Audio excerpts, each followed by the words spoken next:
안녕하세요. 조맘이에요. 오늘 하루도 행복하게 잘 지냈나요? 우리 오늘도 재미있는 이야기 들으며 행복한 꿈나라로 떠나 볼게요. 눈을 꼭 감고 이야기 소리에 귀를 기울여 주세요.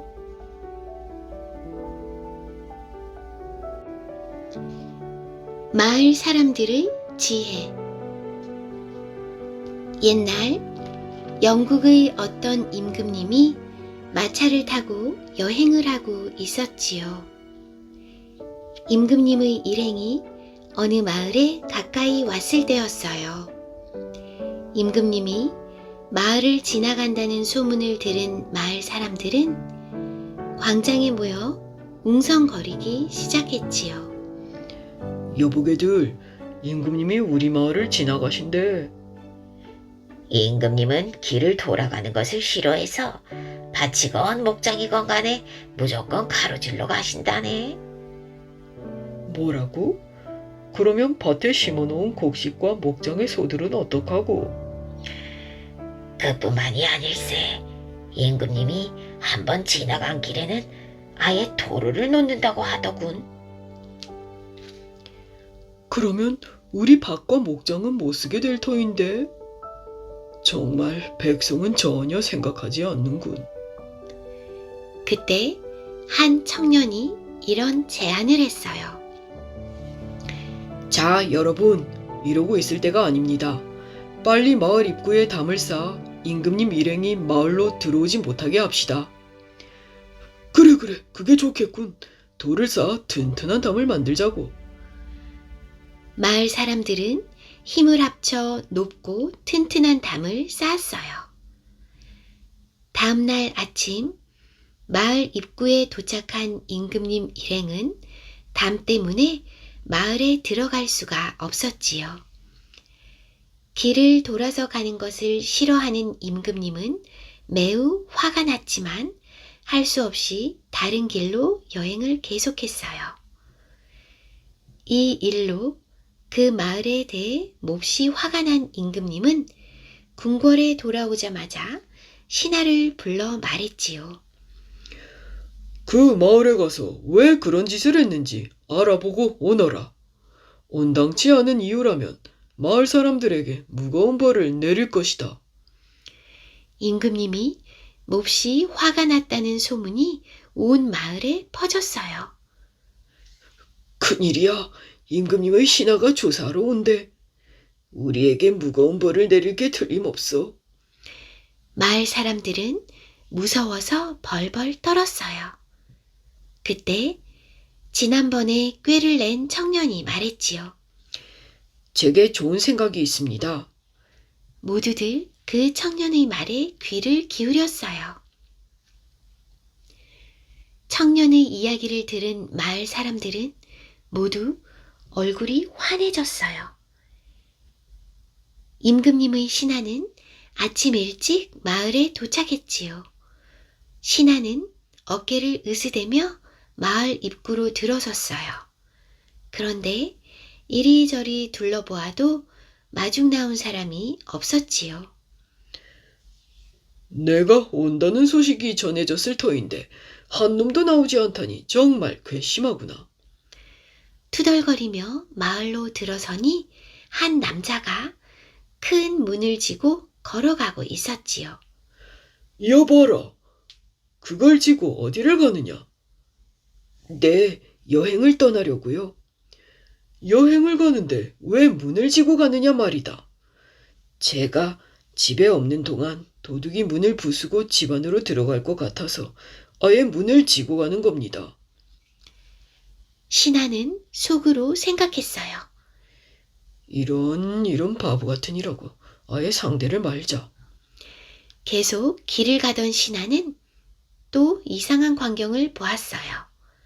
한 농부가 미끈거리는 뱀장어를 연못에 던지려고 하는 것이었지요. 거기서 뭘 하는 거냐? 예, 뱀장어를 물속에 빠뜨리려고요. 어째서? 이 뱀정어가 자꾸 미끌미끌 빠져나가서요. 아예 물속에 집어넣어서 물을 먹고 축 늘어졌을 때 요리를 하려고요. 아니, 이 마을에 또 바보가 있군. 뱀정어야 물에 들어가면 더 생기가 나지. 조금 더 가자 어떤 농부가 땀을 뻘뻘 흘리면서 큰 마차를 어느 집 지붕 위로 밀어 올리고 있는 모습이 보였어요. 하도 기가 차서 신하가 물었지요. 아니, 도대체 무얼 하는 게냐? 예, 집으로 가는 길입니다. 우리 집은 바로 이 집 건너편에 있으니 이 집을 건너가야 하거든요. 이 마을에는 바보가 많군. 빨리 멀쩡한 사람을 만나서 얘기를 해야 할 텐데. 신하가 언덕길을 지나려는데 위에서 둥그런 치즈 덩어리가 굴러 떨어졌어요. 그 뒤로 한 농부가 치즈를 따라 뛰어오고 있었지요. 지금 뭐 하는 게냐? 예, 노팅엄에 가려고 하는데 길을 몰라서 치즈가 굴러가는 방향으로 따라가는 중입니다요. 농부는 그 말을 뒤로 한 채 허겁지겁 치즈를 따라 뛰어갔어요.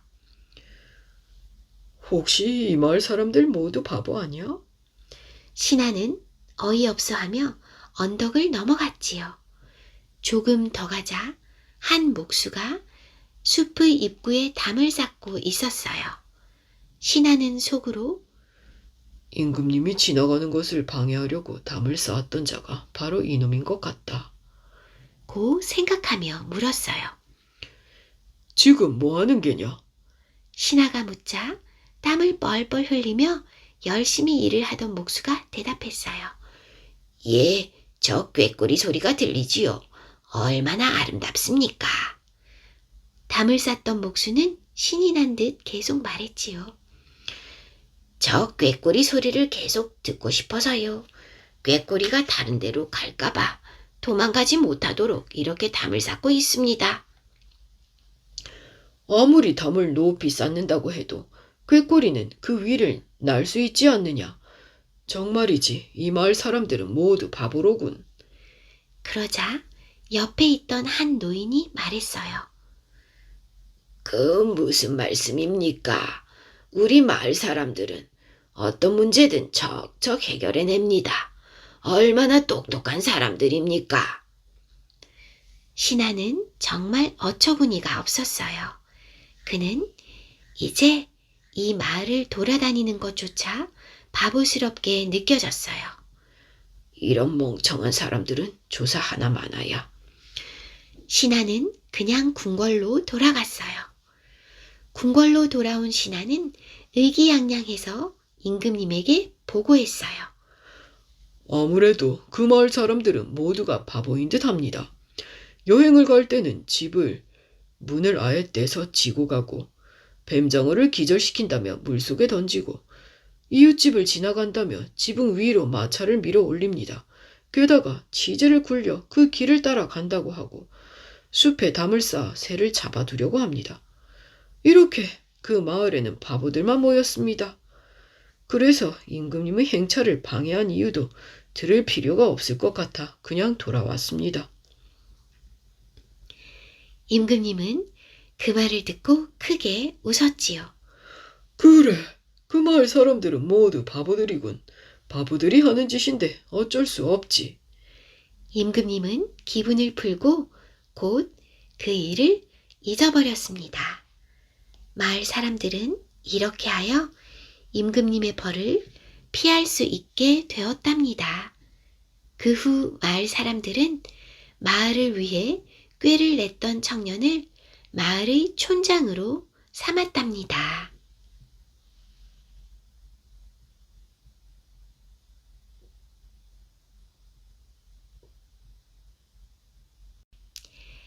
밀가루 눈, 설탕 눈. 옛날 중국에서 있었던 일이지요. 어느 해 여름 몇 달째 심한 가뭄이 계속되었어요. 비가 전혀 내리지 않아 농과 밭은 쩍쩍 갈라지고 벼와 채소는 잎과 뿌리가 말라갔어요. 그렇게 여름을 보내고 나니 가을이 되어도 사람들은 쌀 한 톨 추수할 수가 없게 되었지요. 마을 사람들은 지난해 수확한 양식을 조금씩 아껴 먹으며 하루하루를 힘들게 보냈어요. 어느새 겨울이 찾아왔어요. 조금씩 아껴 먹었던 양식도 점점 줄어들어 마침내 바닥이 나고 말았어요. 아, 이대로 가면 모두 굶어 죽겠구나. 하느님, 제발 우리들을 살려주십시오. 사람들은 하늘을 향해 간절히 빌었지요. 그러던 어느 날 하늘에서 갑자기 눈이 폴폴 내리기 시작했어요. 세상에, 먹을 것도 없는데 눈까지 내리다니 하느님도 무심하시지. 그런데 이상하군. 눈이 전혀 차갑지 않네 그려. 한 사람이 입을 벌려 맛을 보았어요. 눈이 아주 달아요. 옆에 있던 아이가 말했지요. 하늘에서 내리는 것은 눈이 아니라 설탕이었어요. 사람들은 환호성을 지르며 기뻐하였어요. 마을 사람들은 그릇을 가지고 나와 하늘에서 내리는 설탕을 받았지요. 다음 날도 하늘에서 하얀 것이 내렸어요. 오늘은 밀가루네. 마을 사람들은 땅에 쌓인 밀가루를 그릇에 듬뿍 담았지요. 그로부터 열흘 동안 하늘에서는 설탕과 밀가루가 번갈아서 내렸지요. 사람들은 그것을 모아 빵과 국수를 만들어 먹었어요. 그해 겨울 먹을 것에 굶주렸던 마을 사람들은 밀가루와 설탕을 조금씩 아껴 먹었어요. 그렇게 하고 남은 것은 곳간에 소중히 보관해 두었지요. 이듬해는 가뭄이 들지 않았지만 겨울이 되자 하늘에서 또다시 설탕과 밀가루가 풍족하게 내렸어요. 참 고맙기도 하지, 고맙기도 해. 어떤 사람들은 먹을 것을 내려주는 하늘을 향해 절을 하기도 하고 어떤 사람들은 너무 좋아서 덩실덩실 춤을 추기도 하였어요.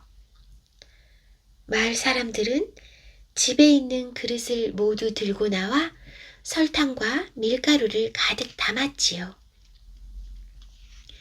사람들은 모은 설탕과 밀가루를 따로따로 포대에 담아 곳간에 저장해 두었어요. 세상에, 이렇게 고마운 일이. 이 정도 있으면 올 겨울도 문제 없겠는걸. 겨울이 지나고 봄이 찾아왔어요. 하지만 마을 사람들은 농과 밭을 갈지 않았어요. 모두들 아침부터 빈둥거리며 말장난을 하고 그것도 실증이 나면 낮잠을 잤어요. 그러다가 배가 고파지면 곳간에 있는 설탕과 밀가루를 꺼내어 빵을 만들어 먹거나 국수를 만들어 먹었지요. 농사를 짓지 않아도 곳간에 가득 찬 밀가루와 설탕으로 요리를 하면 되니까 사람들은 점점 게을러졌어요. 해마다 겨울이 되면 하늘에서 설탕과 밀가루가 충분히 내렸어요.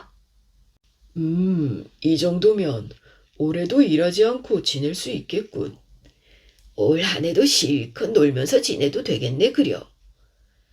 사람들이 일을 하지 않자 밭에는 잡초가 무성해졌어요. 또 땅은 아주 단단하게 굳어 황폐해졌지요.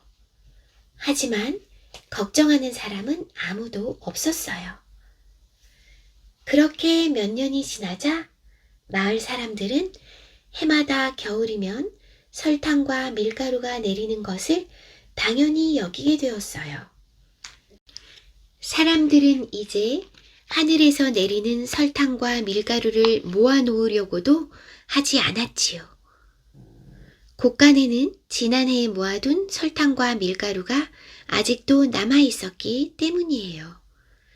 사람들은 올해가 아니더라도 다음 해가 되면 설탕과 밀가루를 또 모을 수 있다고 생각했어요. 그뿐만이 아니었지요. 마을 사람들은 설탕과 밀가루를 아끼지 않고 함부로 썼어요.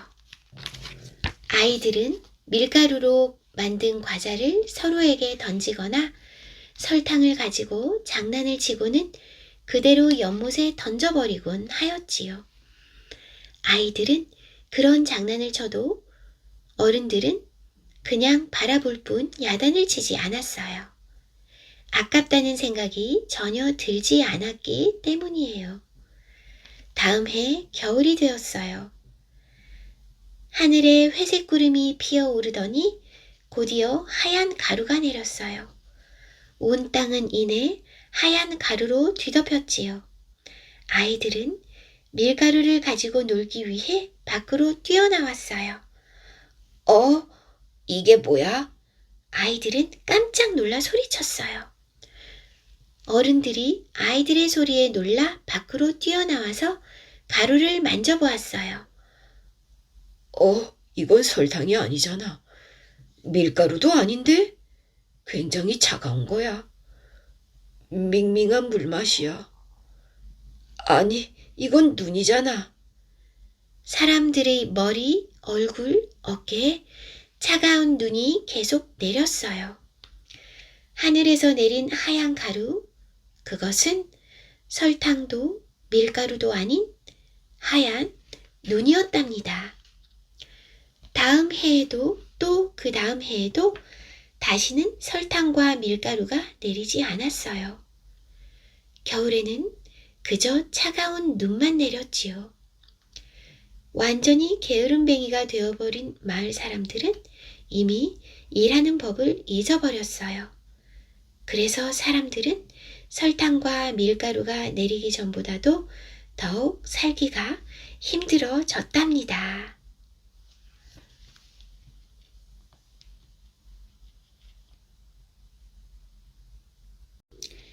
박시전. 못생긴 신부. 한양에서 가장 이름 높은 이득춘 대감 집에 사람들이 구름처럼 몰려들었어요. 신행에서 막 돌아온 신랑 신부를 구경하러 모인 거지요. 드디어 신부가 쓰개치마를 벗었는데 수군대는 소리가 넘실넘실 담장을 넘었어요. 에그, 흉측해라. 저 더러운 얼굴 좀 보게나. 돌덩이처럼 팍팍 얼었네 그려.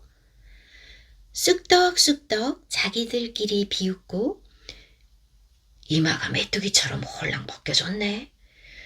피부는 거칠거칠 돌처럼 거칠거칠하네. 저 큰 입 좀 보소. 코랑 아주 딱 붙었는데 내 주먹 2개나 다 들어가게 생겼어. 눈 좀 보게나. 달팽이처럼 툭 붉어졌어. 에구머니나. 이러면서 대놓고 삿대질하는 사람도 있었어요. 아이고, 못났다 해도 저리 더러운 꼴은 평생 처음 보네 그려. 꼬릿꼬릿 냄새도 나. 저 괴물한테서 나나 보네. 에잇. 이러고는 침 뱉는 사람까지 있으니 새 신부가 이만저만 구경거리가 된 게 아니었지요. 못생긴 신부는 입을 꾹 다문 채 눈을 끔뻑거리며 비웃는 사람들 사이에서 어찌할 바를 몰라 오로지 이득춘 대감 혼자 얼굴 가득 웃음을 띠고 신부가 얼마나 행동이 단정하고 어진 사람인지 자랑하고 있었어요. 구경꾼들이 실컷 비아냥거리고 물결처럼 뿔뿔이 흩어지자 불그락푸르락 얼굴을 붉히던 이득춘 대감 부인이 결국 이렇게 말했지요. 아이고, 난 부끄러워서 견딜 수가 없나이다. 대감께서는 하고 많은 장안 교수 다 싫다더니 저리 추하고 못난 며느리를 데려오셨습니까? 노심초사 키운 귀한 내 아들을 저리 흉측한 며느리한테 줄 수 없습니다. 지금이라도 도로 보내버리고 새 며느리를 얻는 게 어떤지요. 순간 이득춘 대감 낯빛이 싹 달라지더니 부인을 호되게 나무랐어요. 하지만 이득춘 대감도 며느리 얼굴을 처음 봤을 때는 놀라 나자빠질 뻔했지요.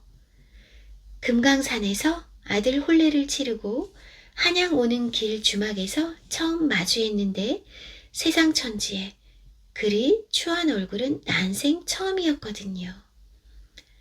아들 시백은 귀신이라도 본 것처럼 얼굴이 하얘져서 밖으로 뛰쳐나가 버렸고 이득춘 대감은 놀란 가슴을 진정시키며 이렇게 마음먹었지요.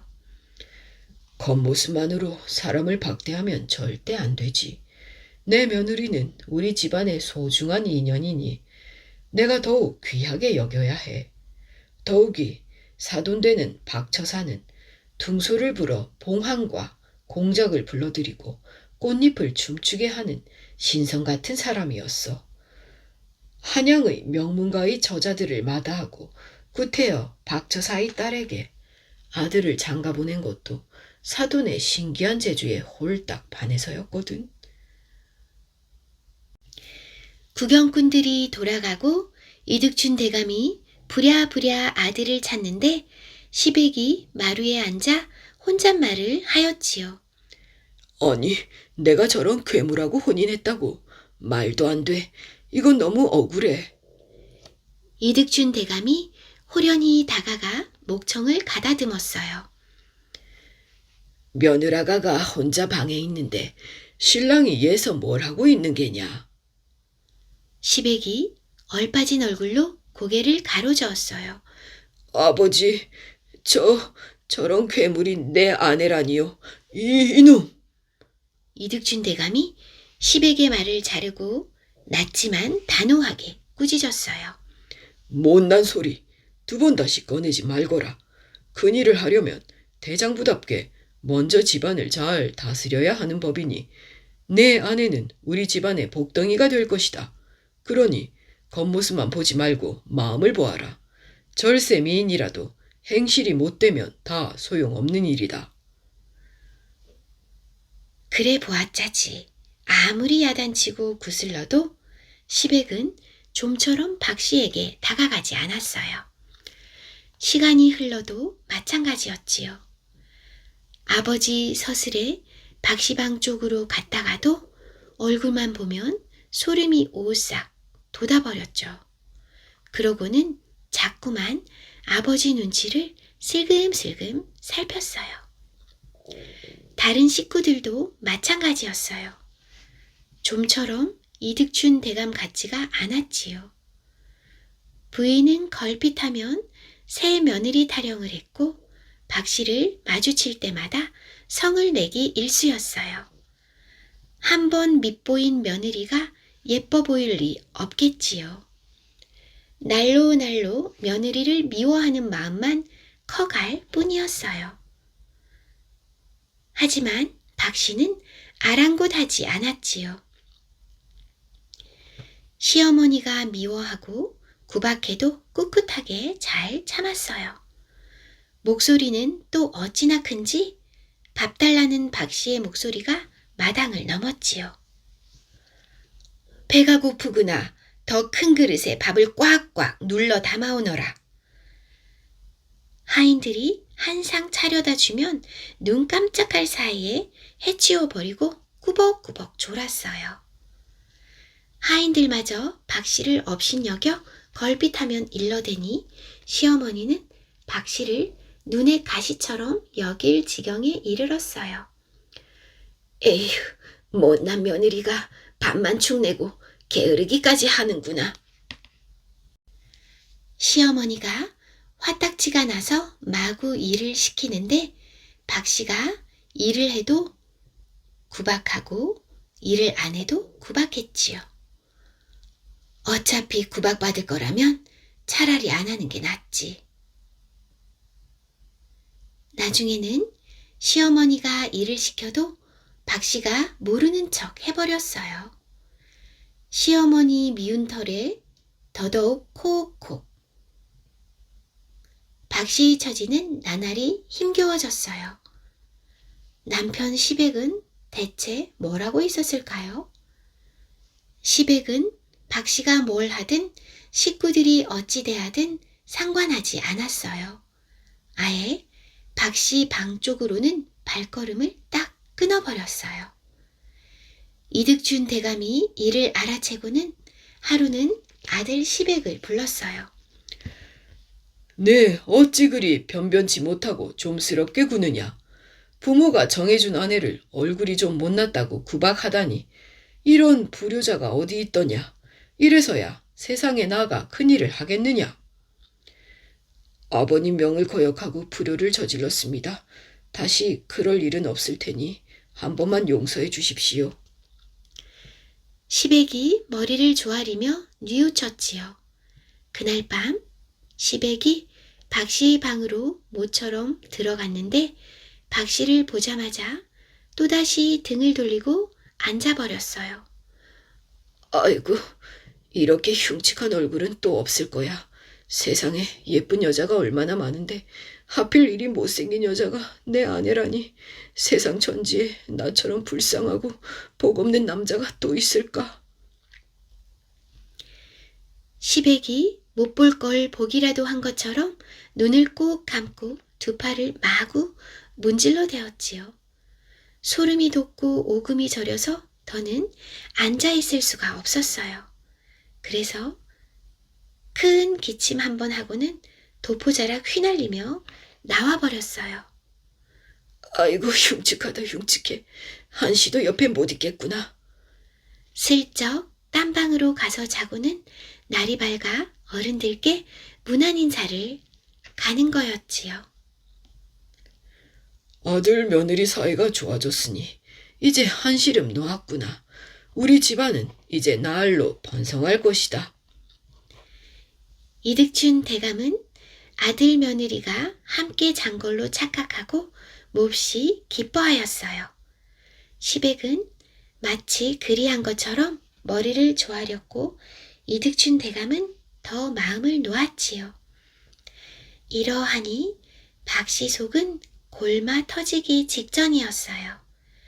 시어머니는 대놓고 밥벌어지 마냥 밥만 축낸다고 하인들더러 며느리 밥을 조금 주라 하고 시백은 박 씨의 방 근처에만 와도 소름 돋은 얼굴로 눈을 부라려 아무리 참을성 많은 사람일지라도 이쯤 되면 견디기가 힘들어지지요.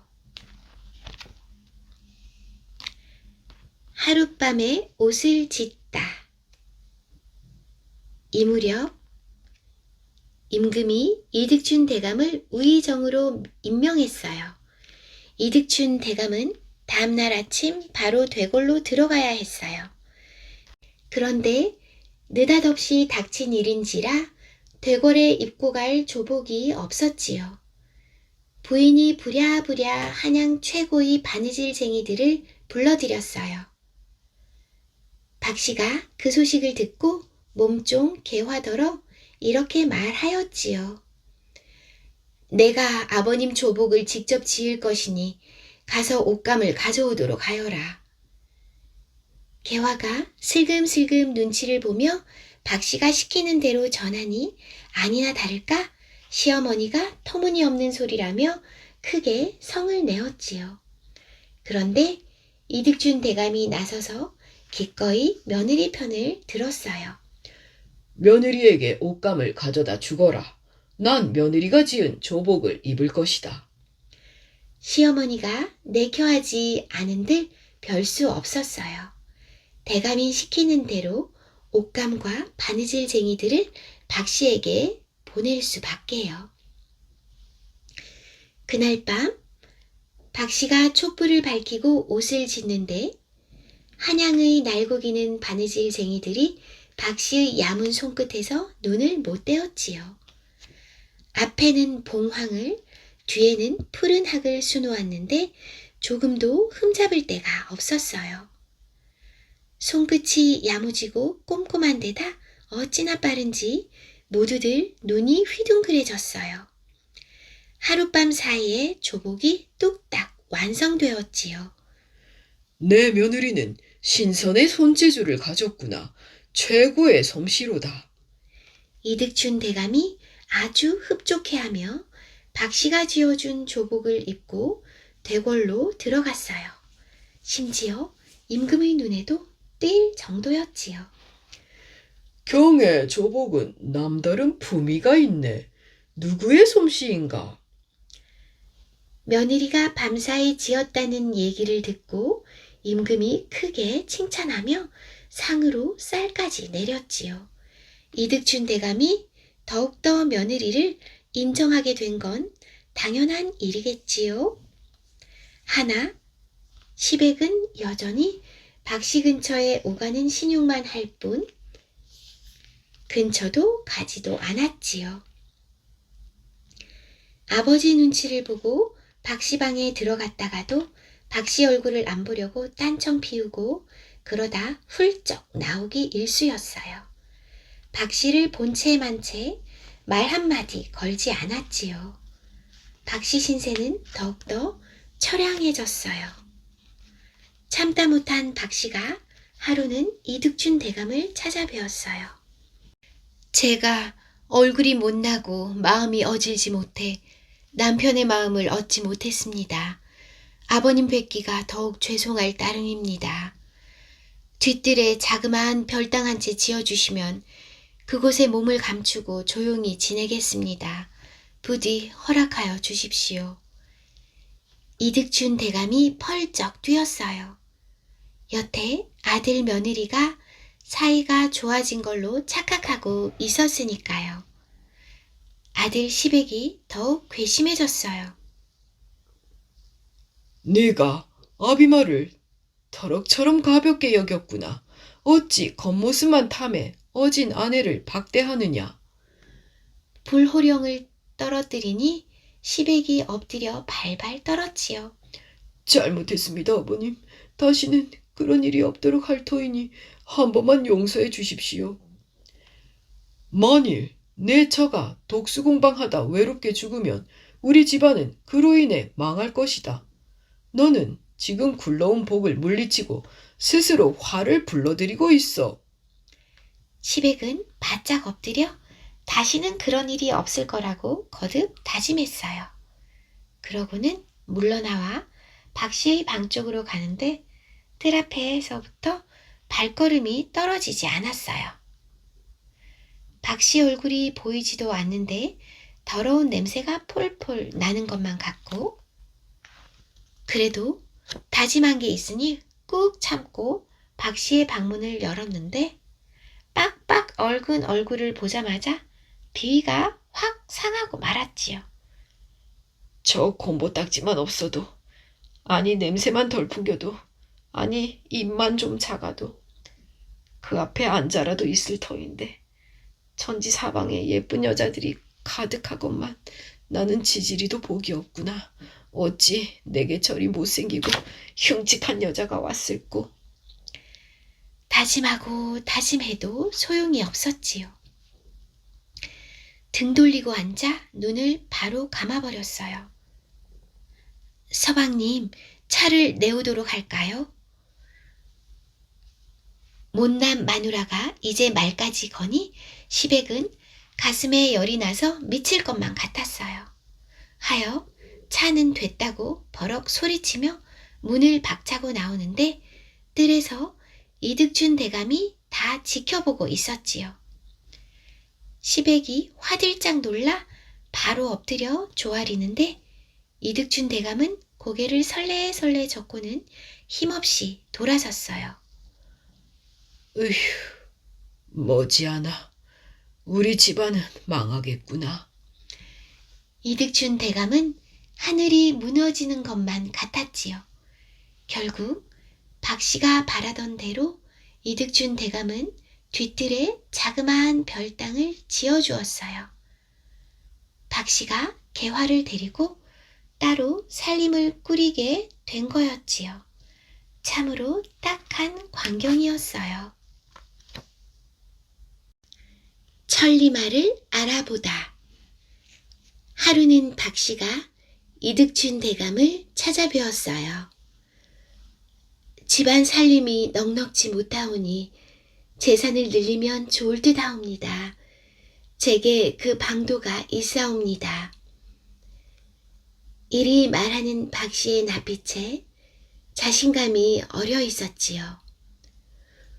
돈이 많고 적고는 하늘이 내리는 일, 한낱 사람의 힘으로 되는 일이 아니다.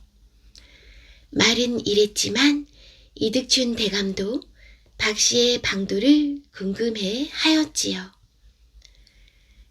내일 종로에 가면 제주 말이 많이 와 있을 겁니다. 그중 비루 먹은 망아지 한 마리가 눈에 띄게 사납게 굴 것이옵니다. 그 망아지를 300냥 주고 사오라 하십시오. 이 무슨 황당한 소리인가. 그렇지만 며느리의 신통함을 겪은 바 있으니 모른 척 할 수는 없었지요. 이득춘 대감이 하인을 불러 300냥을 쥐어주고는 며느리가 일러준 대로 당부했어요. 그러자 하인들이 서로 속닥거렸어요. 대감께서 제주말이 온 줄 어찌하시며 그중 사납고 비루먹은 망아지가 있다는 걸 어찌 저리 장담하실까? 망아지 한 마리에 300냥이라. 어쨌든 시킨 일이니 가보기나 하세. 혀를 끌끌 차며 하인들이 종로통으로 갔는데 과연 제주말이 잔뜩 와 있었지요. 척 봐도 말라 비틀어지고 사나운 망아지 한 마리가 눈에 띄었어요. 그 값을 물으니 단냥이라고 하였지요. 우리 대감께서 망아지 값으로 300냥을 내주라고 하셨소. 말 주인이 하늘을 쳐다보며 크게 비웃었지요. 이보시오, 고작 단냥짜리 말을 뭐하러 300냥이나 낸다는 거요. 둘러 지켜보던 사람들도 하나같이 코웃음을 쳤지요. 돈을 주겠다는 쪽이 오히려 낯이 뜨거울 지경이었어요. 말 주인이 안 받겠다는 걸 어찌 억지로 주겠는가? 하인들끼리 서로 속살거려 말 주인에게는 100냥을 주고 200냥은 서로 나눠 갖고는 망아지를 데리고 돌아왔어요. 이득춘 대감이 박씨에게 망아지를 사왔다고 전하니 박씨 낯빛이 단번에 굳어졌지요. 그 망아지는 300냥을 다 줘야 가치가 있습니다. 그런데 100냥만 주고 데려왔으니 남은 200냥을 말 주인에게 마저 갖다 주라 하십시오. 이득춘 대감이 크게 노하여 하인들을 다그치니 역시나 박씨 말대로였지요. 된통 혼이 난 하인들이 종로통으로 가서 말 주인에게 남은 200냥을 억지로 쥐어주고 돌아왔어요. 이리하여 비루 먹은 망아지 한 마리를 키우게 되었는데 끼니마다 쌀 서되, 보리 서되, 참깨 서대를 주라고 하였지요. 그 또한 황당한 일이었지만 이득춘 대감이 며느리 편이니 박씨가 시키는 대로 할 수밖에 없었지요. 이득춘 대감이 박씨를 아끼고 편을 들어주니 아들 시백도 대놓고 무시할 수는 없었어요. 아버지 눈치가 보이면 억지로 박씨 방으로 무거운 발걸음을 간신히 옮겼는데 그래봤자 여전히 못난 박씨 얼굴을 마주보지 못했어요. 등돌아 앉아있다가 도망치듯 내빼버렸지요. 이득춘 대감은 이런 아들이 마땅치 않았지만 어쩔 도리가 없었어요. 망아지를 기른 지 꼬박 3년, 그 사이 삐쩍 말라붙은 망아지 꼴은 온데간데 없고 하늘 아래 최고의 말이 되어 있었지요. 몸통은 용이고 머리는 호랑이에 걷는 품은 어찌나 대단한지 꼭 가을 하늘의 구름처럼 가볍고 시원하게 달렸지요. 하루는 박씨가 이득춘 대감을 찾아뵙고는 이렇게 말하였지요. 곧 중국에서 사신이 올 것입니다. 그때 이 말을 서대문 밖에 메어두면 사신이 당장 사겠다고 할 것입니다. 그럼 3만냥이라고 하시옵소서. 아무리 신통방통한 박씨라지만 말 한마리에 3만냥이라니, 게다가 상대는 중국 사신이니 입을 잘못 놀렸다가는 자칫 큰 봉변을 당할 수도 있는 것이었지요. 이득춘 대감이 걱정스럽게 물었어요. 말 한 마리 값으로 3만냥은 너무 과하지 않느냐? 아버님, 이 말은 보통 말이 아니옵니다. 용이나 호랑이랑 견주어도 절대 뒤지지 않을 것이옵니다. 우리 조선은 기껏 수천 리이지만 중국 땅은 그 넓이가 수만 리에 이르지요. 그런 땅에서 특히 쓸모있는 말이니 값이 얼마든 조금도 문제될 게 없을 겁니다. 박씨의 말에 자신감이 넘쳤지요. 과연 박씨가 짚은 날이 되니 중국 사신이 조선에 왔지요. 벼슬아치들이 서대문에 나가 중국 사신을 맞이하기로 되어 있었어요. 이득춘 대감은 며느리의 말대로 서대문 밖에 말을 메어두게 했어요. 드디어 중국 사신이 서대문에 다다랐는데 그 말을 보고 깜짝 놀라 주인을 찾는 거였지요. 그때 이득춘 대감의 하인이 나가서 무릎을 꿇고 엎드렸어요. 이 말을 팔 셈인가? 중국 사신이 묻자 하인이 머리를 조아리면서 이득춘 대감이 미리 일러둔 대로 대답했어요. 팔려고는 하는데 임자가 없어서 아직 못 팔았습니다. 말 값으로 얼마를 받을 건가? 3만냥입니다. 하인의 대답에 놀란 건 오히려 조선 사람들이었어요. 웅성웅성 수군수군 난리도 아니었지요. 그런데 중국 사신이 당연하다는 듯이 고개를 끄덕였어요. 좋다. 이 말이 가진 재주에 비하면 오히려 3만냥은 싸게 보이는구나. 내게 팔거라. 중국 사신이 흔쾌히 3만냥을 내주었지요. 모든 일이 박씨가 말한 대로 이루어졌어요. 이득춘 대감은 박씨를 거듭 칭찬하고 감탄했어요.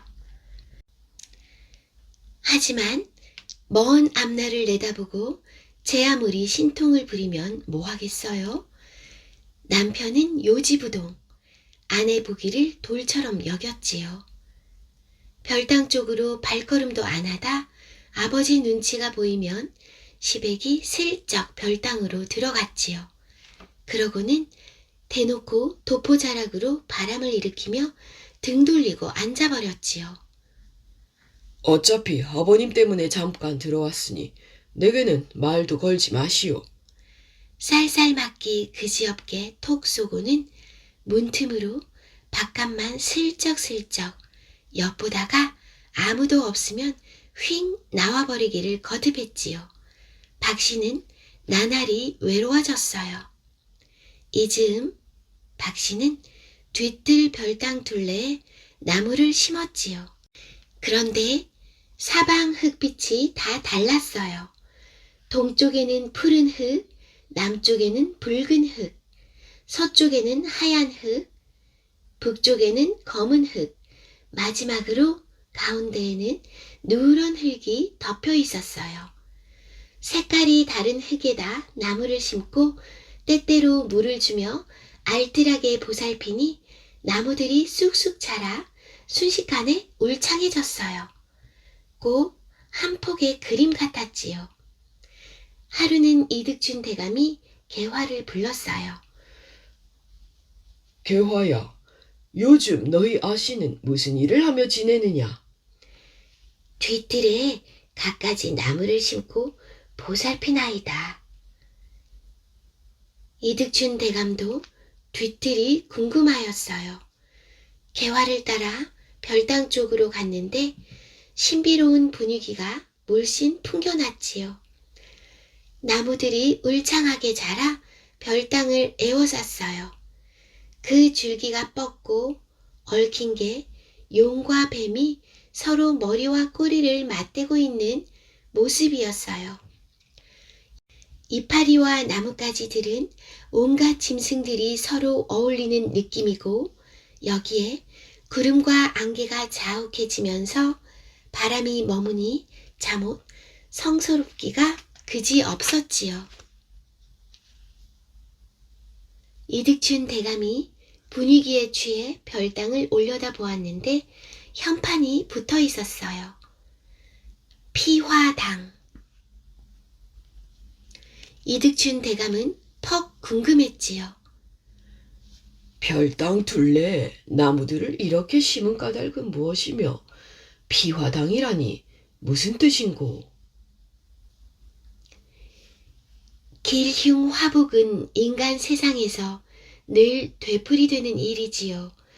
혹시 재앙이 다가오더라도 저 나무들이 지켜줄 것이옵니다. 하여 화를 피한다는 뜻으로 피화당이라 하였나이다. 재앙이니 환히 하는 박씨의 말에 이득준 대감은 몹시 놀랐어요. 지금껏 며느리 박씨가 줄곧 신통한 재주를 보였으니 예사롭게 넘길 수가 없었지요. 재앙이라니 무슨 나쁜 일이라도 생긴다는 말이냐? 더 말씀드릴 수 없어 죄송합니다. 함부로 청기를 누설할 수 없어 그러하오니 이해해 주십시오. 때가 되면 자연스럽게 알게 되옵니다. 박씨가 이렇게 말하니 더욱더 걱정이 되었지요. 하지만 아무리 궁금해도 더는 다그칠 수도 물을 수도 없었어요. 그나저나 며느리 박씨 낯빛이 더없이 쓸쓸해 보였어요. 이득준 대감이 길게 한숨을 쉬었지요.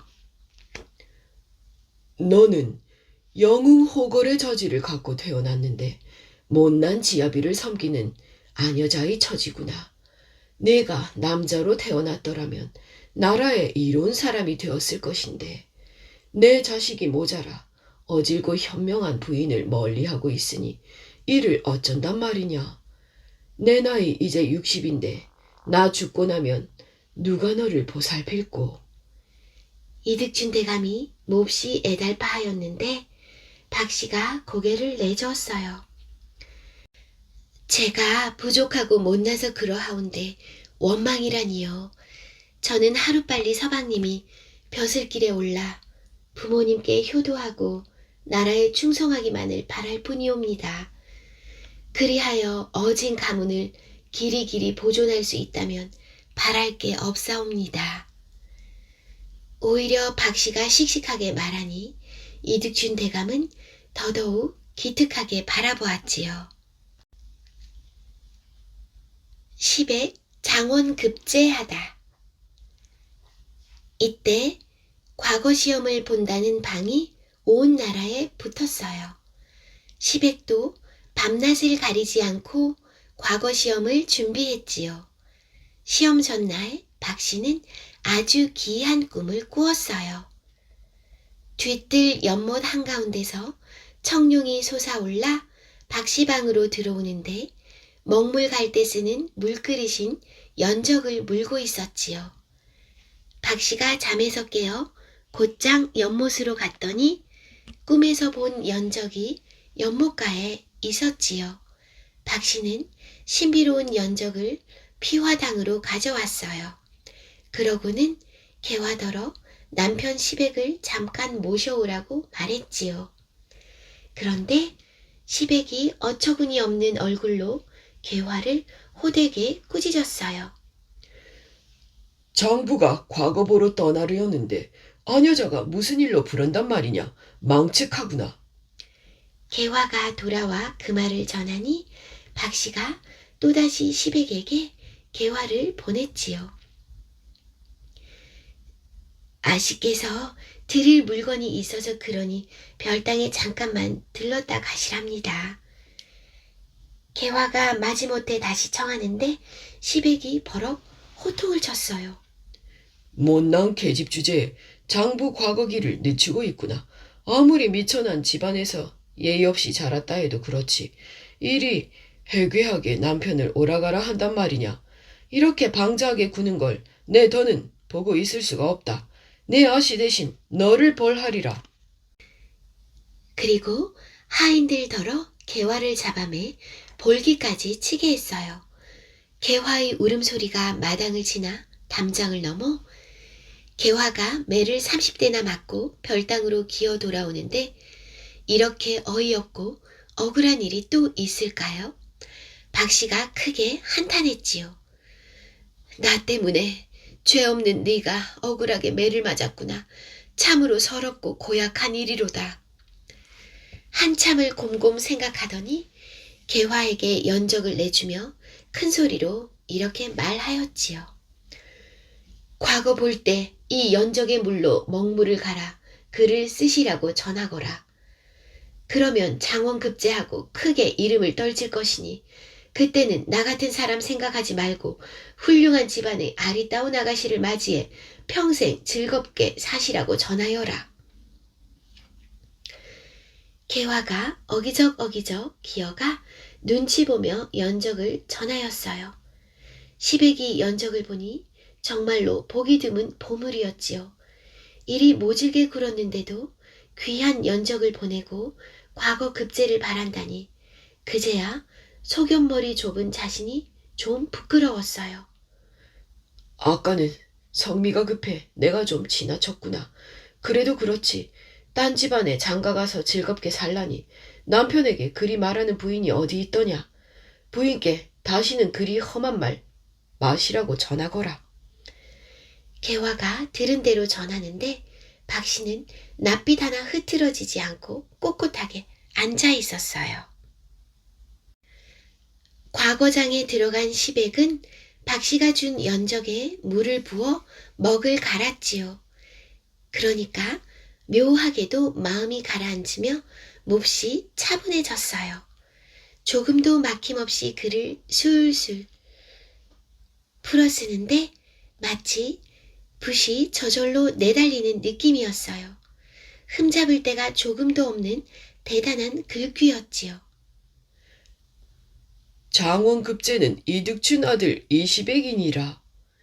이시백을 외치는 소리가 되골에 울려 시백이 임금이 내린 꽃을 꽂고 비단 옷에 옥띠를 메고는 대궐을 나서니 한양거리에 칭찬이 자자했지요. 하늘이 내린 인물이라고 장안이 들썩거렸어요.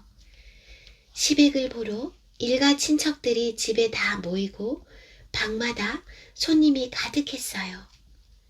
온 집안이 들썩거리는데 부인 박씨만 보이지 않았어요.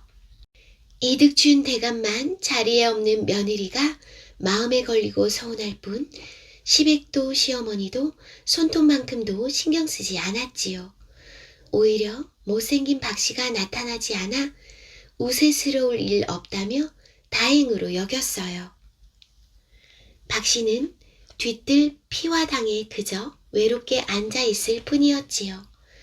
웃고 떠들며 시끌벅적해질수록 뒤뜰 별당은 더욱 쓸쓸해지니 이보다 딱한 일이 또 어디에 있을까요? 그런 박씨를 보던 개화가 북받쳐 오르는 설움을 참지 못했어요.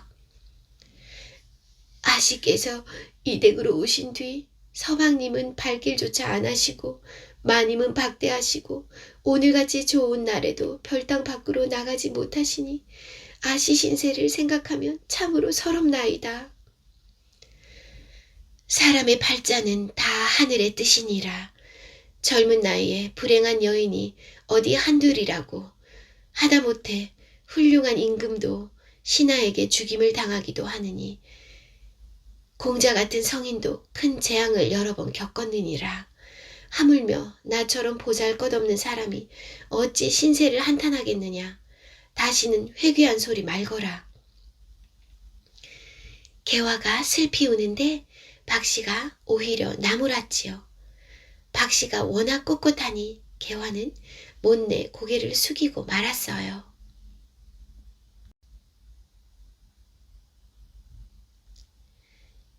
허물을 벗고 나라를 구하다.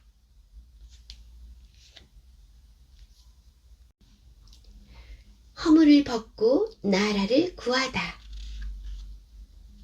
허물을 벗다. 세월이 강처럼 흘러가 하루는 박씨가 이득춘 대감께 부탁했어요. 시집 오고 나서 3년이나 친정 소식을 못 들었습니다. 잠깐 다녀올 터이니 허락해 주옵소서. 이득춘 대감이 놀라 손을 내저었어요. 금강산 길은 무척 험한 데다. 여기서 500리가 넘는다. 어찌 아녀자의 몸으로 다녀온단 말이냐. 그런 생각 말거라. 이대로 물러설 박씨가 아니었지요. 이틀이면 다녀올 수 있으니 걱정 마십시오. 박씨의 신통한 재주를 아는 까닭에 이득춘 대감도 더는 말릴 수가 없었지요. 날이 밝자 박씨가 집을 나섰는데 두어 걸음 가는가 싶더니 박씨가 홀연히 사라졌어요. 그러고는 이틀 만에 돌아와 이득춘 대감에게 친정아버지가 올 거라고 알려주었어요. 박처사가 오기로 한 그날이었지요. 달빛 밝은 밤, 난데없이 퉁소 소리가 차차 가까워지더니 맑고 찬란한 구름이 짙어지고 박처사가 흰 두루미를 타고 하늘에서 내려오는데 이득춘 대감이 반갑게 맞이했어요. 못난 자식을 두어 어진 며느리를 홀로 슬퍼하게 했습니다. 다 제가 모자란 탓이지요. 사돈께 너무 죄송하여 드릴 말씀이 없습니다. 이득춘 대감이 거듭 조아리니 박처사가 두 손을 덥석 잡아 제 자식이 못난 얼굴도 다 팔자이옵니다. 딸 자식이 어르신 보살핌으로 이제껏 잘 살 수 있었습니다. 제가 더 감사하고 부끄러울 따름이옵니다. 술잔을 주거니 받거니 이득춘 대감과 박처사가 여러 날을 즐거이 보냈어요. 퉁소를 불고 바둑을 두는 한가로운 나날이었지요. 그러나 하루는 박처사가 박씨를 불렀어요. 이제 내 나쁜 운수가 다 끝났다. 못난 허물을 드디어 벗을 수 있게 되었구나. 앞으로는 더욱 어질고 단정하게 행동하거라. 기쁜 소식을 전하고 박처사가 떠나갔지요. 이득춘 대감이 간곡하게 붙잡는데도 듣지 않았어요. 이제 가시면 언제나 다시 배울 수 있겠나이까. 산에 구름이 잔뜩 끼고 물 흐름도 기묘하니 아마도 다시 보기는 어려울 듯합니다. 만남과 헤어짐은 미리 다 정해진 것 어찌하오리까. 부디 오래오래 건강하시옵소서. 박처사가 이별을 고하니 맑고 찬란한 구름이 집안을 감쌌지요. 구름 위로 박처사가 훌쩍 오르니 퉁소소리 은은해지며 어느새 아무것도 보이지 않았어요. 그날 밤 박씨는 정성스럽게 온몸을 씻고 뜰로 내려갔어요. 그리고 하늘을 우러러 한참이나 빌더니 피화당으로 돌아가 깊이 잠들었지요. 밤새 피화당 둘레에 신비로운 기운이 가득했어요. 이튿날 동틀 무렵 개화를 부르는 박씨의 목소리가 별당에서 옥굿을 구르듯 흘러나왔어요. 개화가 서둘러 들어갔는데 흉측한 박씨는 온데간데 없고 옥처럼 맑은 얼굴의 아름다운 여인이 곱게 앉아 있었지요.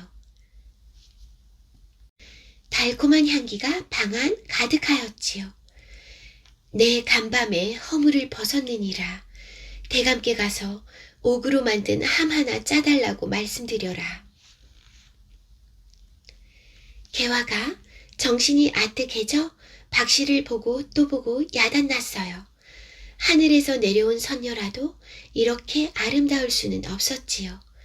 하루아침에 이런 일이 벌어지다니 개화가 숨가쁘게 뛰어가 이득춘 대감께 이를 전하였지요. 이득춘 대감도 깜짝 놀라 피화당으로 달려왔는데 오호! 처음 보는 아리따운 여인이 우아한 꽃송이처럼 앉아 있었지요. 꼭 달나라 궁전에 산다는 선녀가 내려온 것 같았지요. 아버님, 제가 간밤에 허물을 벗었사옵니다. 옥함을 하나 짜주시면 허물을 넣어 좋은 땅에 묻을까 하옵니다. 은쟁반에 옥구슬이 굴러들어가는 듯한 목소리였어요. 이득준 대감은 넋이 나갔지요. 하도 놀라 아무 말도 못하고 나와 옥으로 만든 함만 들여보냈어요. 부인과 시백에게도 이 일을 전했지요. 온 식구들이 다투어 피화당으로 뛰어들어갔어요. 정말이지 앵두 같은 입술에 옥처럼 맑은 낯빛을 가진 아름다운 여인이 앉아 있었지요. 세상에나 이렇게 귀한 일이 다 있다니 사람이 아니라 선녀구나. 모두 입을 다물지 못했어요. 그나저나 남편 시백은 어디에 있을까요? 피화당 방문 앞에서 서성서성 어찌할 바를 몰라 안절부절 선뜻 들어가지도 못하고 감히 방문을 열지도 못했지요. 어제까지만 해도 갖은 구박 다하고 못되게 굴었으니 당연한 일이지요. 시백이 슬쩍 피화당 안을 엿보았는데 눈부시게 아름다운 여인이 단정하게 앉아있어 정신이 아찔해졌어요. 주춤거리다가 시백은 피화당을 나오고 말았어요.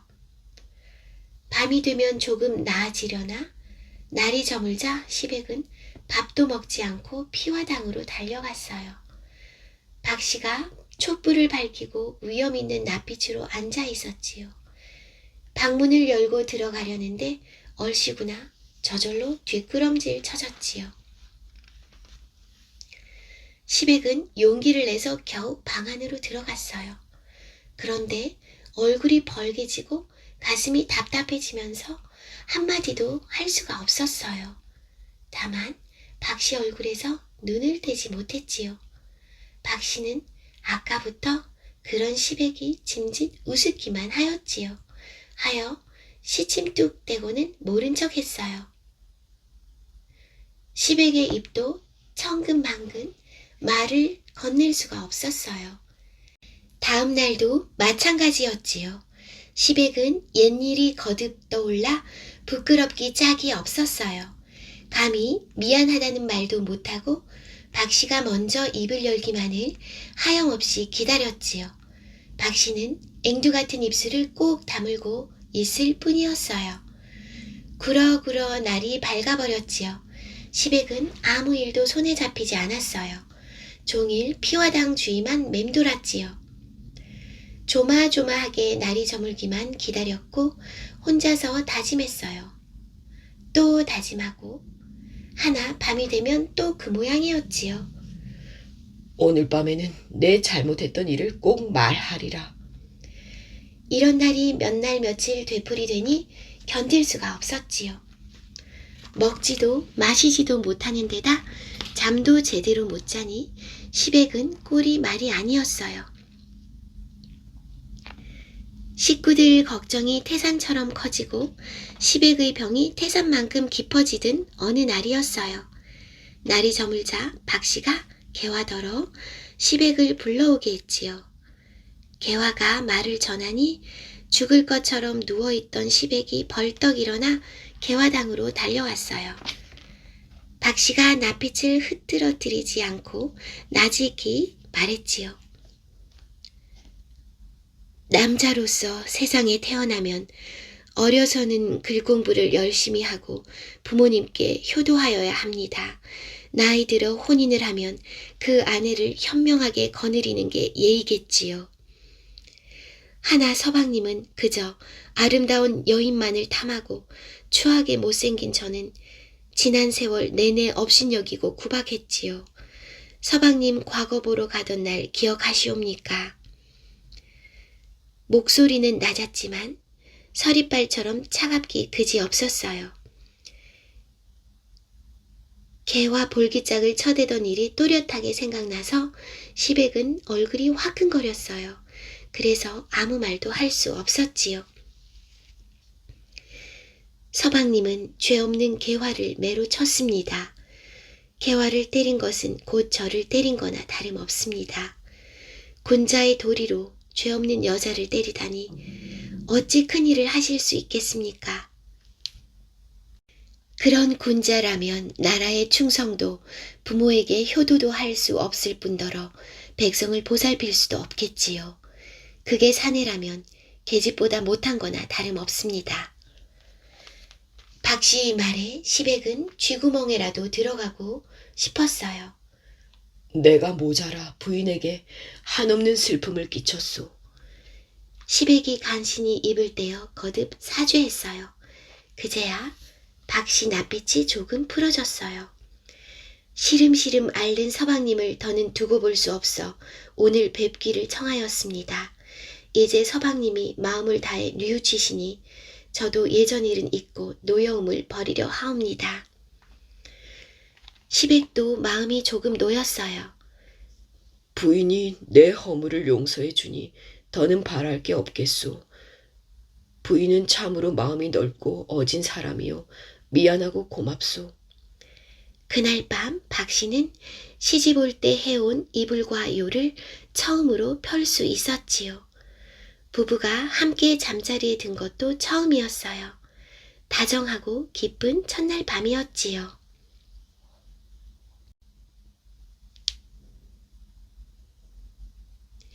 계집 자객 기홍대. 세월이 구름처럼 흘러가 시백은 더 높은 벼슬길에 올랐어요. 평안 감사를 거쳐 병조 판서에 이르렀는데 때마다 박씨는 지혜를 보탰지요. 조선 최고의 장수인 임경업 장군과 시백이 함께 명나라 사신으로 갔을 때는 오랑캐의 공격을 받아 위급해진 명나라를 구하기도 하였어요.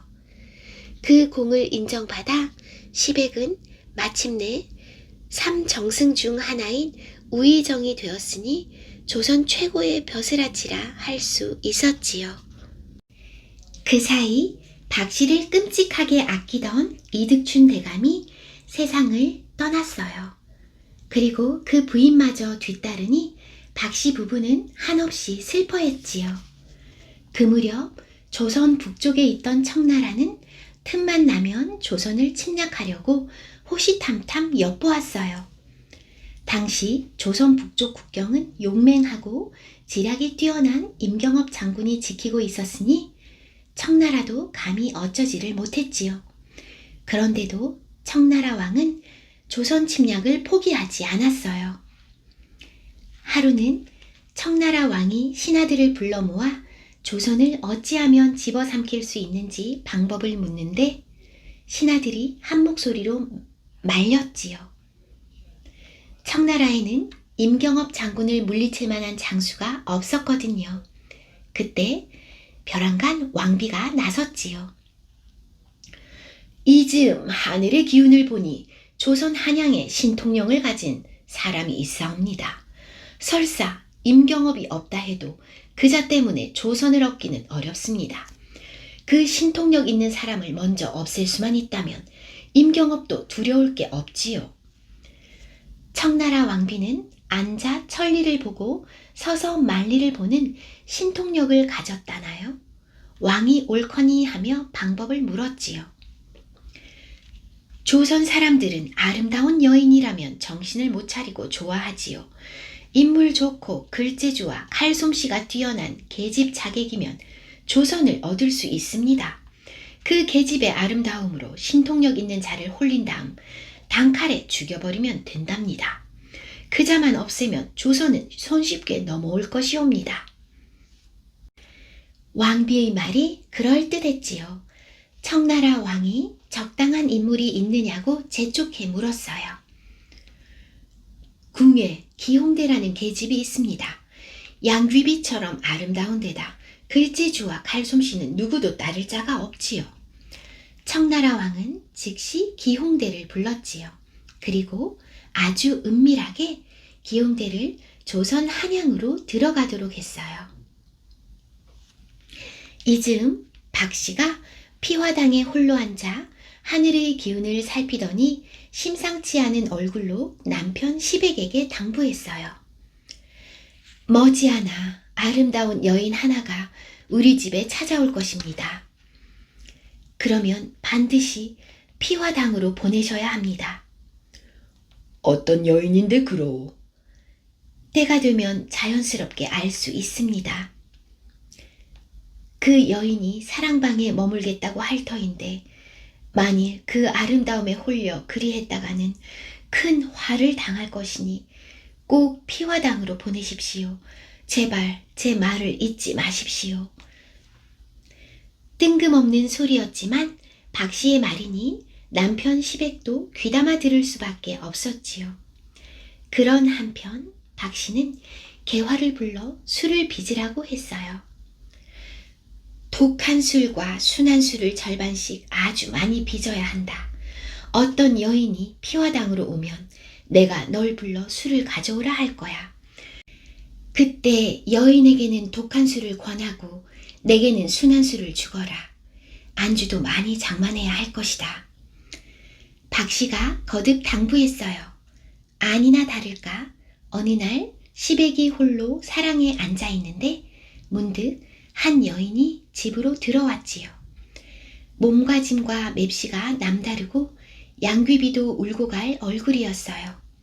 시백을 보더니 뜰에 납작 엎드려 절을 했지요. 너는 누구이고 무슨 까닭으로 우리 집에 불쑥 들어오느냐?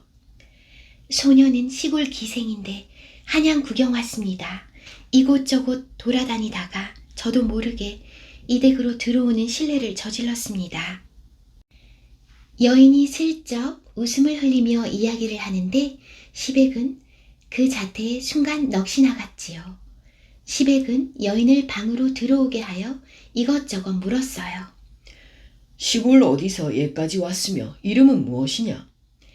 소녀는 강원도 철원에 사는데 일찍 부모를 여의고 홀로 구걸하다가 관청에 기생이 되었습니다. 성은 모르고 이름은 풍매라 하나이다. 여인의 아름다움에 홀딱 빠진 시백이 자꾸만 묻고 또 보았지요. 그런데 뭘 물어도 막힘없이 답하고 더욱이 글재주도 남달랐어요.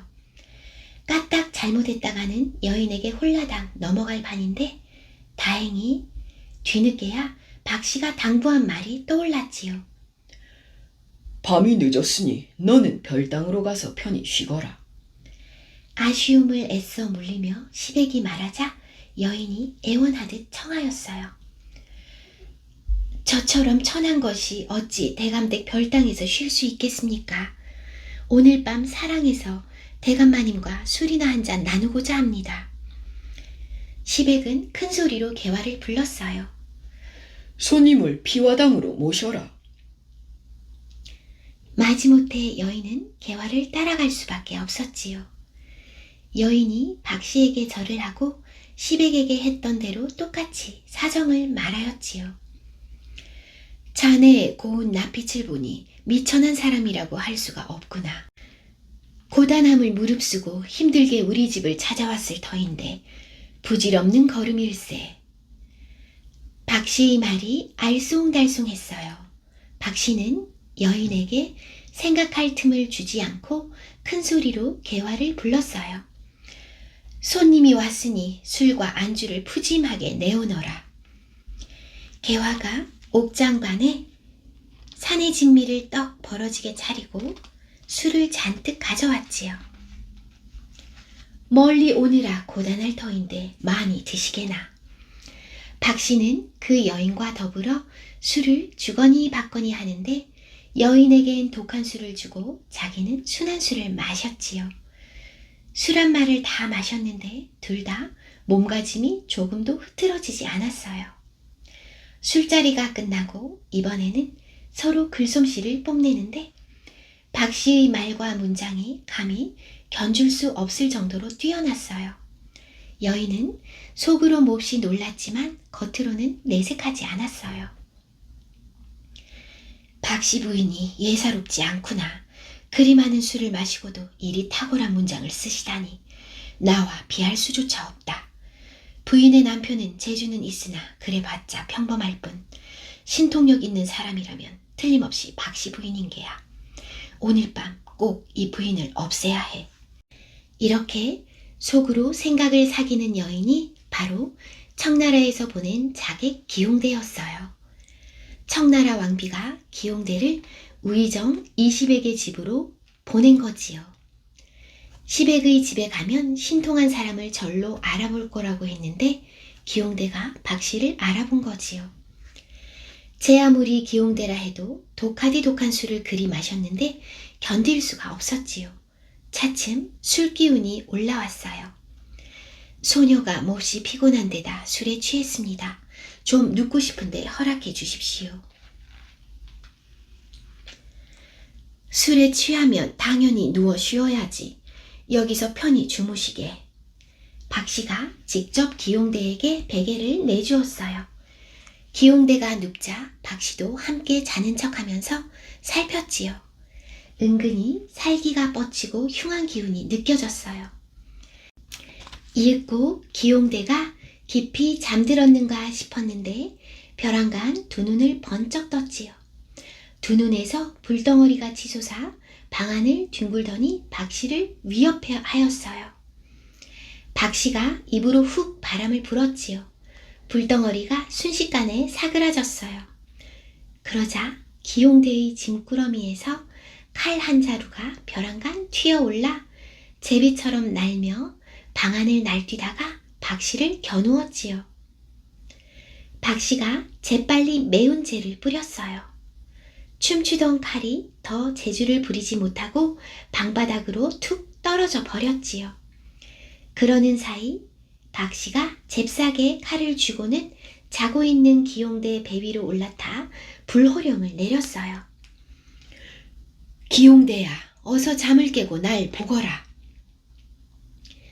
기용대가 눈을 떠보니 박씨가 칼로 자기를 겨누는데 꿈쩍할 수가 없었지요. 부인이 저를 어찌하십니까? 너희 청나라는 이제껏 우리 조선의 도움을 받아왔느니라. 그런데 그 은혜를 갚기는커녕 도리어 우리나라를 침략하려고 하는구나. 게다가 너처럼 요망한 계집을 보내 날 시험하려 하니 이 칼로 널 베어 분을 풀 것이야. 박씨의 호통소리가 가을 서리빨 같았지요. 부인이 벌써 아셨는데 어찌 속이겠습니까? 저는 그저 왕의 명을 거역할 수 없어 이곳에 왔을 뿐이옵니다. 부디 제게 은혜를 베풀어 주시옵소서. 기용대가 벌벌 떨며 애걸복걸 하는지라 박씨가 다시 한번 매섭게 꾸짖고는 살려주었어요. 기용대가 정신없이 머리를 조아리고 허둥지둥 피화당을 빠져나갔지요. 남편 시백과 집안 식구들이 이 광경을 보고는 가슴을 쓸어내렸어요. 시백이 대궐로 가서 임금에게 이 일을 낱낱이 고하자 임금이 박씨를 크게 칭찬하였어요. 박씨 부인이 아니었다면 큰 화를 당할 뻔했도다. 박씨 부인의 공적을 높이 살 것이니 이제부터 박씨를 명월 부인이라 하노라. 이리하여 박씨는 명월 부인이라 불리게 되었지요.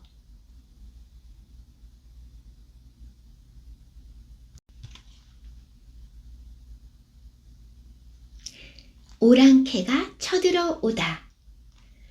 한편 기용대가 실패하고 돌아오자 청나라 왕실에서는 야단이 났어요. 신통력 있는 박씨를 두려워하면서도 조선을 침략하려는 야망을 좀처럼 버리지 않았지요. 청나라 왕비가 다시 나서 하늘의 기운을 살피더니 꾀를 내었어요. 요사이 조선은 간사한 신하들로 어지럽습니다. 간신들이 어진 신하를 헐뜯고 임금은 간신의 말에만 귀를 기울이고 있지요. 지금 서둘러 조선으로 쳐들어가되 임경업만 피한다면 반드시 성공할 수 있습니다. 청나라 왕이 크게 기뻐하며 왕비가 시키는 대로 전쟁 준비를 시작했어요. 용골대와 용율대 형제를 대상으로 삼고 정예병사 30만을 주어 조선으로 쳐들어가게 했지요. 임경업 장군이 있는 북쪽 국경 쪽을 피해 멀리 돌아서 말이지요. 그것은 허를 찌르는 작전이었던 것이지요. 군대를 끌고 출정하기 전 왕비가 용골대, 용율대 형제를 따로 불러 이렇게 당부하였어요. 한양을 기습 공격하면 단숨에 정복할 수 있느니라. 하나, 한양성에 들어가서 우의정 20액내 별당 쪽으로는 발도 딛지 말거라. 만일 내 말을 잊고 그 집으로 들어갔다가는 목숨을 잃을 것이야. 부디 명심하거라. 용골대, 용율대 형제는 큰 공을 세울 욕심에 들떠서 왕비의 말을 건성으로 흘려들었어요. 마침내 용골대, 용율대 형제가 군사를 이끌고 한양성으로 향하니 조선의 앞날은 바람 앞의 등잔불이나 다름없었지요. 조선이 이리 위태로운 지경에 빠진 사이 박씨가 피화당에서 하늘의 흐름을 살피는데 사뭇 낯빛이 어두워졌어요. 북쪽 오랑캐가 곧 쳐들어올 것입니다. 어서 임경업 장군을 한양으로 불러 오랑캐를 막아야 합니다. 시백이 급히 대궐로 들어가 박씨의 말을 전하자 임금과 신하들이 옥신각신했지요. 본디 오랑캐들이 간사해서 임경업이 있는 국경을 피해 조선으로 올 수 있다는 쪽과 괜히 임경업을 불렀다가 국경이 위험해질 거라는 쪽으로 갈라져서 분분했어요. 그런데 느닷없이 영의정 김자점이 박씨를 오히려 벌 줘야 한다고 말머리를 돌려버렸지요. 온 나라가 태평한데 한낱 계집이 나라를 어지럽히는 것이 아닌지 결국 박씨의 충고는 헛된 일이 되고 말았지요. 박씨가 하늘을 우르르며 탄식했지만 달이 차 기울 듯 때가 지나버렸어요. 끝내 오랑캐가 쳐들어왔지요. 대포소리, 북소리가 하늘과 땅을 뒤흔들었지요. 오랑캐들이 동대문을 부수고 한양으로 물밀듯 쳐들어와서는 백성들을 닥치는 대로 죽였어요. 시체는 산더미처럼 쌓이고 피가 냇물이 되어 흘렀어요. 임금님도 허둥지둥 어찌할 바를 몰랐어요. 한양이 벌써 함락되고 오랑캐가 궁궐 가까이까지 왔으니 이를 어찌한단 말이냐. 우의정 20액이 나섰어요. 우선 남한산성으로 피하는 게 좋겠나이다. 임금이 궁을 나와 남한산성 쪽으로 피난하고 몇몇 벼슬아치들과 왕족들은 강화성으로 도망가는데 이보다 처참한 꼴이 또 있을까요? 참으로 딱하고 한심한 피난 행렬이었어요. 오랑캐 장군 용골대가 남한산성으로 달아나는 임금을 뒤쫓았어요. 한편 박씨는 딴 곳으로 피난 가지 않고 일가 친척들을 다 불러 모아 피화당으로 들어오게 하였지요. 한양으로 물밀듯 쳐들어온 오랑캐들은 재물을 거두어 들이고 여인들을 마구 잡았어요. 비명소리, 살려달라고 울부짖는 소리에 한양성이 억울하게 들끓었지요. 피화당으로 숨어 들어온 일가 친척들이 겁에 질려 도망치려 하는데 부인이 말렸어요. 오랑캐가 한양을 물샐 틈 없이 지키고 있는데 어디로 피난 가겠단 말이오. 이곳에 있으면 화를 피할 수 있으니 걱정 말고 있으시오. 한양성을 싹쓸이하던 용율대가 드디어 이시백의 집으로 들이닥쳤어요. 그런데 집 안팎이 쓸쓸하니 꼭 빈집 같았지요. 재물을 싹싹 거둬들이며 이윽고 뒤뜰에 이르렀어요. 그런데 희한하게 생긴 나무들이 이파리 무성하게 별땅을 에워싸고 있었지요. 용율대가 신기해서 안을 자세히 살펴보니 나무 줄기는 용과 범이 서로 머리와 꼬리를 맞대고 있는 꼴이고 가지들은 온갖 짐승들 모습을 닮았는데 바람과 구름이 가득했지요. 가만 보니 피화당이라는 현판이 걸려있고 자그마한 별당 안에 사람들이 잔뜩 숨어있는 게 다 보였어요. 용율대가 칼을 지켜들고 피화당으로 단숨에 쳐들어 가려는데 느닷없이 하늘이 어두워지고 검은 구름이 잔뜩 끼어 있었어요. 우르릉 쾅 천둥번개가 내리치더니 양쪽으로 늘어선 나무들이 벼랑간 갑옷 입은 군사로 단숨에 변신하였지요. 그 군사들이 순식간에 용율대 무리를 에워싸 버렸지요. 제아물이 미쳐 날뛰는 오랑캐라지만 놀라 주춤거릴 수밖에 없었어요. 그 사이 나뭇가지와 이파리들이 번쩍 빛을 내며 칼과 창이 되었어요. 이제 칼과 창을 갖춘 병사들이 하늘과 땅이 울릴 정도로 함성을 질러대었지요. 그제서야 용율대가 군사들에게 물러서라 명하는데 순간 낭떠러지 같은 바위들이 겹겹이 둘러싸 꼼짝도 못하게 되었지요. 오랑캐들은 정신이 아찔해져서 허둥거렸어요. 오랑캐 장수 용율대가 아니더냐. 어찌 여인들이 거처하는 별당에까지 들어와 죽기를 재촉한단 말이더냐. 옥쟁반에 진주 굴러가듯 맑고 고운 목소리인데 얼음처럼 차가웠지요. 용율대는 박씨의 아름다운 자태에 아찔했다가 재빨리 정신을 차리고 코웃음을 쳤어요. 한낱 계집이 주제넘게 사내 대장부를 꾸짖다니 너는 누구길래 겁도 없이 이리 당돌하게 나서느냐. 박씨가 천천히 나오며 호통을 쳤어요. 나는 이시백의 부인 박씨이거니 참으로 불쌍한 인생이구나. 대장부라 큰소리치면서 나 같은 여자 하나 당해내지 못하다니 너희 오랑캐 왕이 하늘의 뜻을 거스르고 우리나라에 쳐들어오면서 너처럼 젖비린내 나는 놈을 장수라고 보냈구나. 네 목숨은 이제 내 손에 달려있으니 어서 내 칼을 바꿔라. 이시백의 부인 박씨라는 말에 용율대는 순간 왕비가 당부했던 말이 떠올랐지만 뭘 어찌하겠어요. 이미 박씨와 마주치고 말았는걸요. 네, 너를 가만두지 않겠다. 용율대가 칼을 쳐들고 달려드는데 자꾸만 팔에 힘이 빠져 덜덜 떨렸지요. 순간 박씨는 공중으로 뛰어오르며 칼을 춤추듯이 놀렸어요. 꼭 신기한 술법을 보는 것만 같았지요. 그 칼을 미처 막아내기도 벅찬 거였지요. 마침내 날카로운 빛이 번쩍 스치더니 용율대의 머리가 댕강. 살아남은 용율대의 부하 오랑캐들은 넋이 빠져 항복하거나 달아나기 바빴어요. 박씨는 용율대의 머리를 대문 밖에 높이 달도록 했어요. 그러자 바람과 구름이 걷히고 하늘이 다시 맑아지면서 피화당은 본래의 평화로운 모습을 되찾았어요.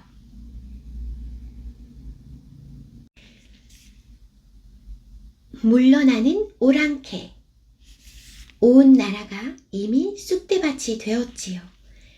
강화로 피난간 왕대비와 세자, 대군들이 사로잡혔고 임금마저 남한산성에서 오랑캐에게 무릎을 꿇고 말았어요. 조선 병사들은 제대로 싸워보지도 못하고 오랑캐에게 무너졌고 죄 없는 백성들만 마구 짓밟히니 이렇게 분하고 억울할 수가 없었지요. 청나라 장군 용골대가 임금의 항복까지 받아내고 기세 등등 한양성으로 다시 돌아오니 조선 땅은 참담하기 그지없었어요. 그런데 한양성에 발을 들이대자마자 아우 용율대가 죽었다는 소식을 듣게 되었지요.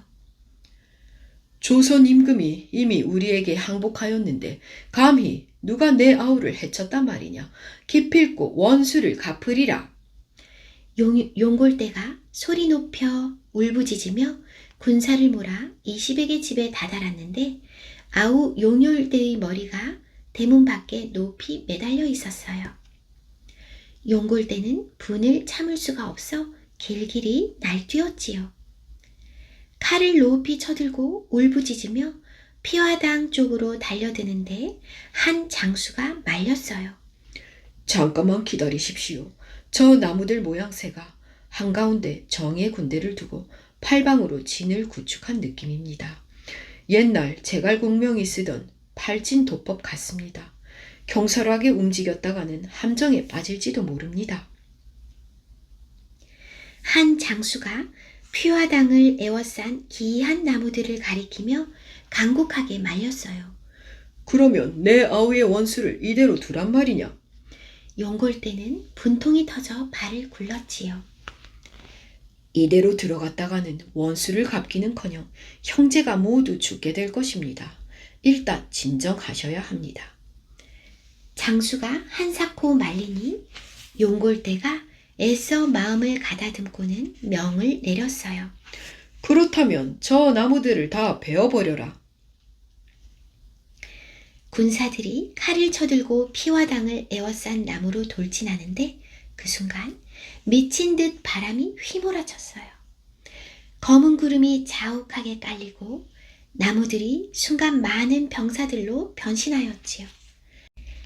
하늘과 땅이 뒤흔들리고 벼랑간 하늘에서 용과 호랑이가 나타나더니 검은 새와 흰뱀이 서로 머리와 꼬리를 맞대며 바람과 구름을 일으켰어요.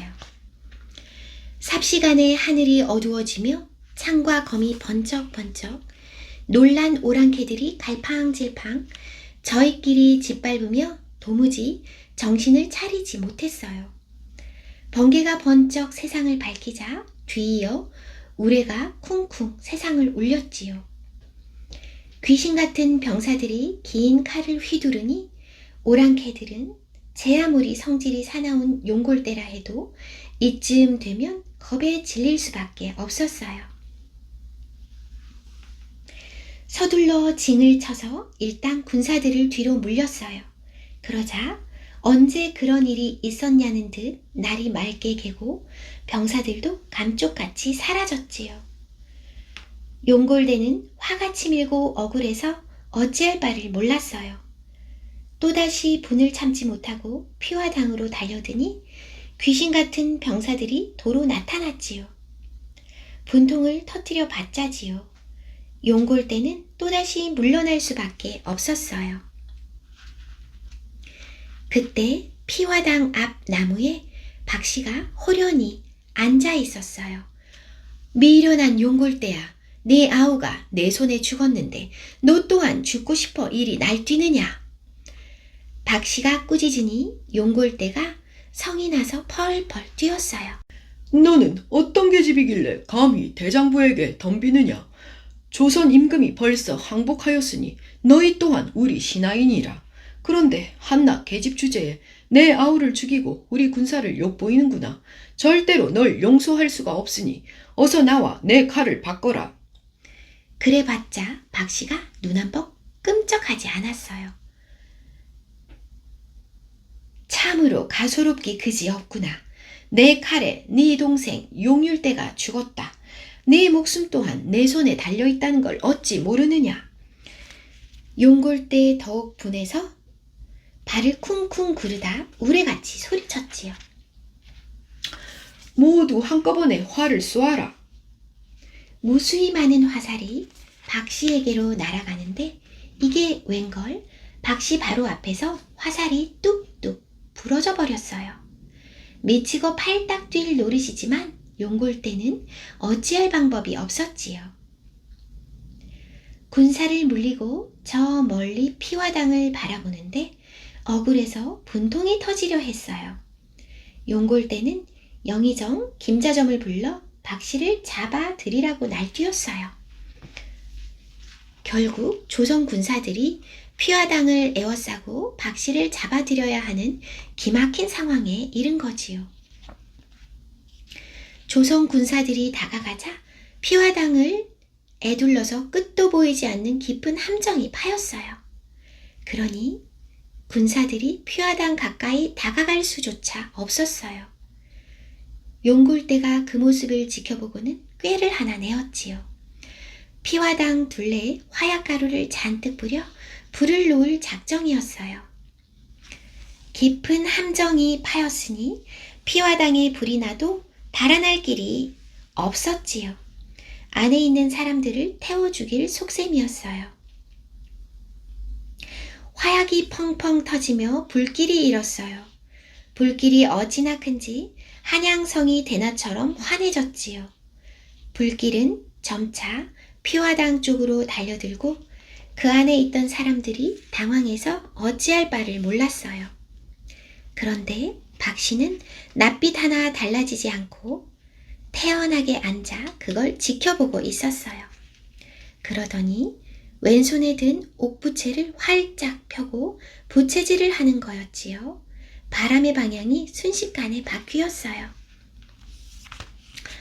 피화당으로 달려들던 불길이 거꾸로 오랑캐 쪽으로 거칠게 다가갔어요. 놀란 오랑캐들이 허둥지둥 거친 불길에 타 죽거나 자기들끼리 부딪히고 밟혀 죽었어요. 겨우 살아남은 군사들도 주랭랑을 치고 이미 조선 임금한테 항복을 받아 큰 공을 세웠는데 부질없이 박씨를 시험하다 공연히 병사들만 죽였구나. 참으로 억울하도다. 용골대가 멀찌감치 물러나 한탄했어요. 분하고 억울해한들 무슨 뾰족한 수가 있어야지요. 서둘러 청나라로 돌아갈 채비를 하는 수밖에요. 오랑캐들이 한양에서 빼앗은 재물을 산처럼 높이 쌓았어요. 잡아들인 조선 여인들은 한 줄로 세우니 끝이 보이지 않았지요.